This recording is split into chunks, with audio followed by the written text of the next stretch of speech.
So, our topic today is sacred vulnerability, creating courageous connection. Life's journey is filled with experiences of vulnerability, from the day we're born to navigating the ups and downs of childhood and adulthood. Vulnerability is a constant companion, which can sometimes feel like walking a tightrope. What comes to mind when you hear the term vulnerable?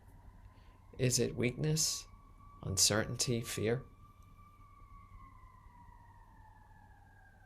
Well, there's also a person that comes to mind when you mention that word, vulnerability, and her name is Brené Brown. And she's become known as the guru of vulnerability. Her TED Talk and Netflix special have been seen by millions. And Brené Brown defines vulnerability as uncertainty, risk, and emotional exposure. Doesn't sound very good, does it? No. Now that I've shared this, I'd like to ask how many of you, and I expected most of us to be in person, but today we're on Zoom so we could do this by holding up our hands. How many of you welcome being vulnerable? If so, please raise your hand. Okay, we have 1, 2. That's about it. Okay. Oh, Lisa, there's another one. Okay. Brené Brown goes on to suggest that vulnerability is our most accurate measure. Oh, I saw another hand go up. I'm not sure who that person is, but yeah, thank you. She shares that it's our most accurate measure of courage. To be vulnerable is to allow ourselves to be seen. And vulnerability is typically thought of as the center of emotions such as grief, shame, fear, or disappointment. But it's also the center of and the birthplace of love, belonging, authenticity, creativity, courage, and accountability. It's nearly impossible to find a story that relates to courage that's not underpinned by vulnerability. The paradox, though, with vulnerability is that we often see vulnerability as courage in another person, but weakness in ourselves. When we meet people, we look for vulnerability in them. It's the way we connect to them when they open themselves up to us. When we see it as strength, and in ourselves weakness. How come? We all have stories of vulnerability. I'm sure we do. And many of us have been challenged at times to take on something we would never have done. We've been put in vulnerable situations either by our own choice or by somebody, essentially making choices to create a vulnerable situation for us. But whenever we've been in those stories, there has been a shift in our lives. Something happened. So I'd like to share with you a story, and I've shared it before, but I think a lot of you may not have heard it. And it's a story of my experience of vulnerability. And it goes back to when I was in seminary. So our seminary year experience was a 2-year course. And in my first year of seminary, one of the things we did is we would share in conversations about religions and spirituality, and we would have teachings, and there would be a microphone that would be passed around the room for us students to share our thoughts and feelings, and people would dialogue. And so all of this would be recorded and put on a CD, and this CD would be sent to our distant students from around the world who would listen to the class and hear our feedback, and that's how they studied. And this was back before Zoom. So this was the only way we could share information. And I realized after the first 2 times that I had that microphone in my hand that I went blank. I got that deer in the headlights experience. And I realized after that that I would just take that microphone when it came to me and I would just pass it to the next person. And that's what I did for the entire year. I didn't speak. So come to the end of that first year, I did everything I could to run under the radar. We had our year-end retreat. People came from all over the world, our distance students, and everybody welcomed, and they knew everyone by their voices. But nobody knew me because I didn't say anything. Okay, cycle ahead. Second year, first day of seminary. The head of the seminary, Reverend Diane Burke, our spiritual director, walks over to me before we begin our class. Now, this is the most attended class of the year. We have about 100 people. She walks over to me and she says, Sonia, after our opening music, I'd like you to walk forward, take the microphone, and lead the seminary in a prayer, spontaneously. And I looked at her and I could feel all the blood draining out of my face and my body. And I said, oh, well, thank you so much. I said, but I can't do that. She goes, yes, you can. And she walks away. And I kind of chase after her, and she's kind of doing what she can to be in conversations with other people to stay away from me. And I hit her again. I said, Diane, I said, really? I said, thank you, but I said, I have to prepare. I can't just do that spontaneously. I could do it next month. She goes, you could do it. And she walks away again and puts me, she voluntold me. That's the expression people say now when you volunteer somebody. She told me to do this, and I couldn't get out of it.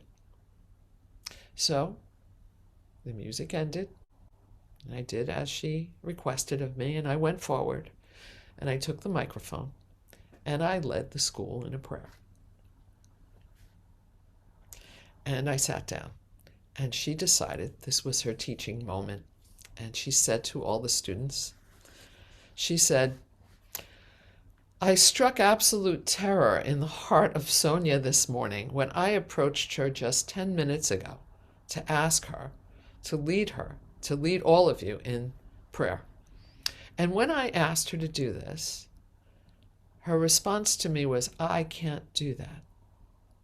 So I ask all of you, can she do that? And I want to just explain something, is that we didn't clap or applaud in seminary for anything. We would just rub our hands together if we wanted to give somebody an accolade. And we did that intentionally so nobody would feel better than someone else, just to be really mindful of people's feelings. So she said, can she do that? And the seminary went nuts. They were clapping, they were whistling, they were so excited to see this person that was so timid come out of her shell and to do something like I did. And this was quite an experience for me and for them. So Reverend Diane Burke saw something in me that I didn't. And when she assigned me that task, she forced me past my fear completely into my vulnerability. And from that day on, as I moved into becoming a minister, I made a commitment to say yes to everything I'm asked to do at least once, even if it's something I completely do not want to do. And I can promise you that public speaking was not something I wanted to do, that I sought out to do. And every time I lead a service speaking publicly, either here or in person, I feel very vulnerable. And I do this despite this feeling of vulnerability that I experience. My hope is to lessen the suffering of others and to do what I can in the world to overcome the gaps of where we feel separate from each other. And if I don't allow myself to be vulnerable and offer what might be inside me, I won't be able to do that. And I have to trust that there is something of value in me that I have to share with you. Brene Brown shares in two different ways there are in American Sign Language. She shares that there's two ways of expressing vulnerability. She says one is a flat palm like this, and a hand, a fist, and a finger that collapses down, which signifies weak in the knees.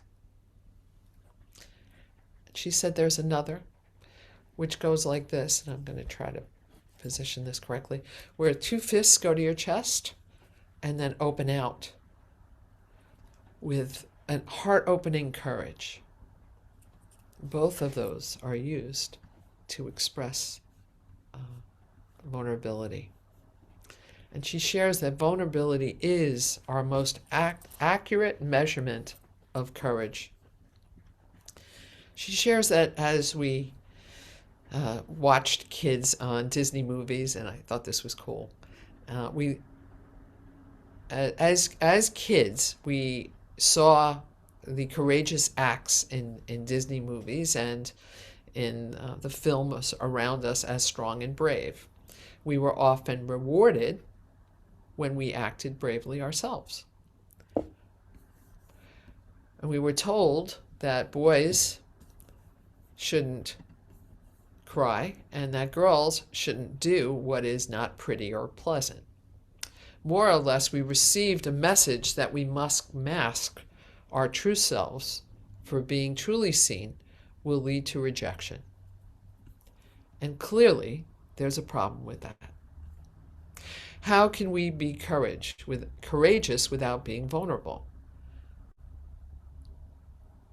True courage comes when we decide to take a risk without knowing the outcome. It means showing up. Hold on 1 second. It means showing up in a way to open yourself up to joy and connection, despite the risk. The thing is, and Brene Brown shares this, and I'm quoting her on this because I think it's very well expressed. She shares that, here's the thing, I'm not going to lie to you. Vulnerability is hard, and it's scary, and it feels dangerous.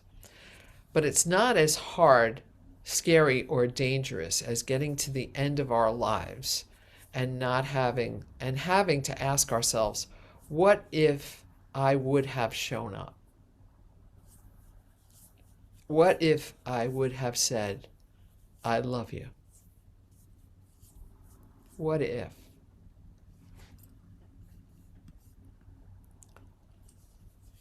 There's a book I read years ago that I thought was excellent, and it's by Elizabeth Kubler-Ross and David Kessler, and it's called Life Lessons. And it's a collection of stories that from interviews with people who are at the end of their life. And there was a common denominator in these stories. And what was the most common regret was people saying that they had felt they had not lived their life as authentically as they wished they could have. It was the most common regret. People didn't regret the things they did. They only regretted the things they didn't do.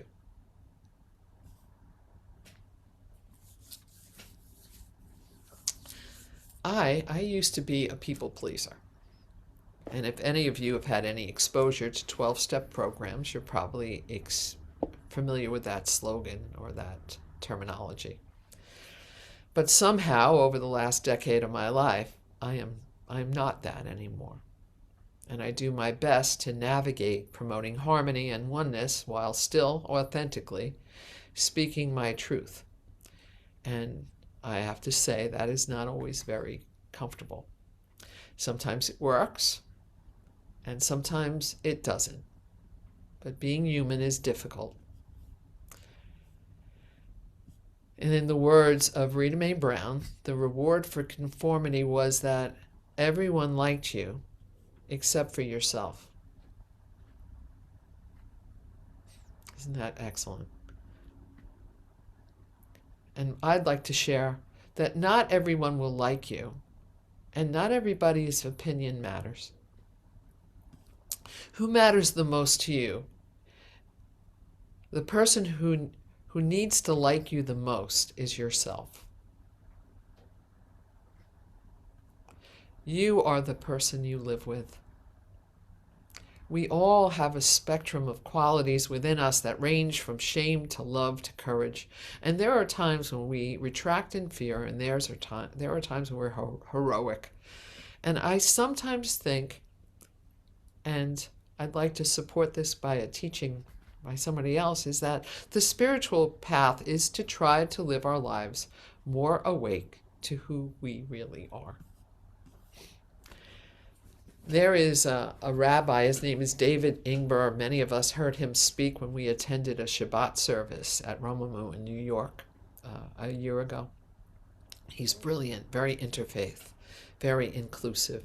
When you go to his Shabbat services, there are Muslim people in headscarves, and there are gay folks, there are trans folks, there are people from all over the world coming together in oneness. And he shares, Rabbi David, that the path to enlightenment is not about becoming what you think you should be.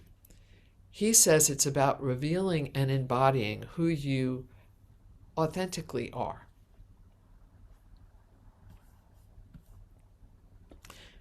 I entitled this service Sacred Vulnerability because for me, I am spiritual. I'm not specifically religious. And to me, spirituality is really the experience of connection.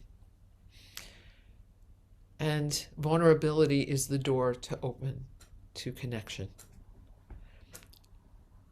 Spirituality, so to me, spirituality is the experience of connection with one another, with the divine, possibly, if that's what we believe in, with nature, or to those we love.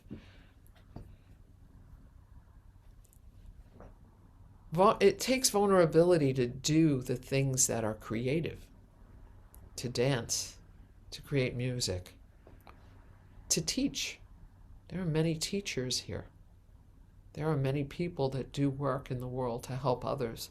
There's vulnerability underneath all of these things. And if we dare, well, let me just throw this one question out and bring us into another thought before we close. What if we dare to step into vulnerability in our life as our guide?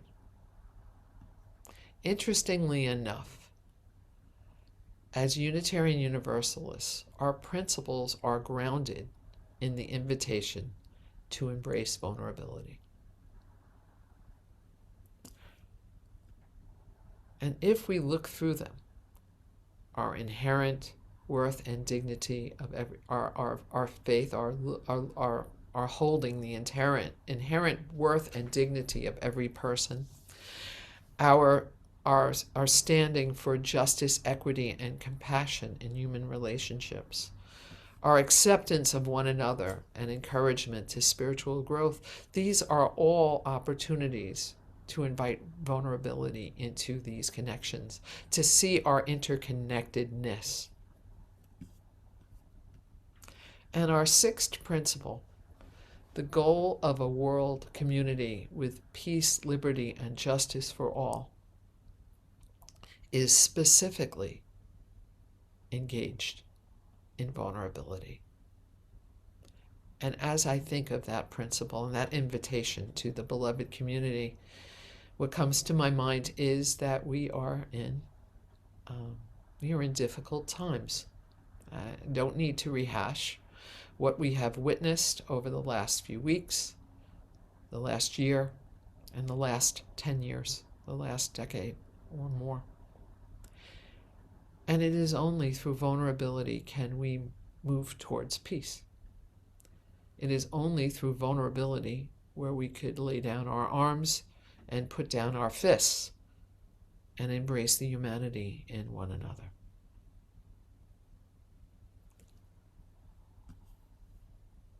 So in closing, I'd like to leave you with this thought. May we embrace the sacredness of vulnerability as a pathway to authenticity, connection, and growth. And may we walk this journey together, hand in hand, and with open hearts. May it be so. If you like this video, please like us on YouTube, subscribe to our YouTube channel, and click on the bell to be notified whenever we post a new video. Thank you.